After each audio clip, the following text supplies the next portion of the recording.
আমি আমার ইউনিভার্সিটি লাইফটাকে একটু রিকল করতেছিলাম।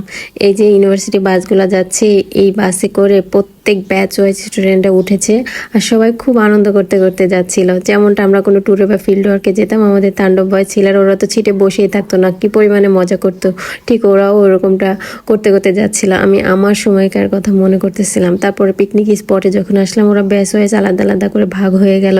তারপর সারা দিন ব্যাপী অনেক খাওয়া দাওয়া খেলাধুলার ব্যবস্থা ছিল। যখন যে খেলায় কোনো ডিপার্টমেন্টে জিতে, তখন সেই ডিপার্টমেন্টের খুশি আর শেষ হয় না। আমরা যখন ইউনিভার্সিটি ছিলাম তখন কি হতো, যখন নিজের ব্যাচের সাথে অন্য কোনো ব্যাচের কম্পিটিশন হতো, তখন অবশ্যই সবার আগে নিজের ব্যাচকে সাপোর্ট করতাম, তাই না? তারপরে আবার কি হতো, যখন নিজের ডিপার্টমেন্ট অন্য কোনো ডিপার্টমেন্টের সাথে কম্পিটিশন হবে, তবে তো অবশ্যই আগে নিজের ডিপার্টমেন্টকে সাপোর্ট করতাম। আজকের এই প্রোগ্রামে ঠিক সেরকমটাই ছিল। বিকেলবেলা সাংস্কৃতিক প্রোগ্রামে যখন পুরস্কার বিতরণী ছিল বা র্যাফেলের পুরস্কার ছিল, র্যাফেলের পুরস্কার ছিল 50টা।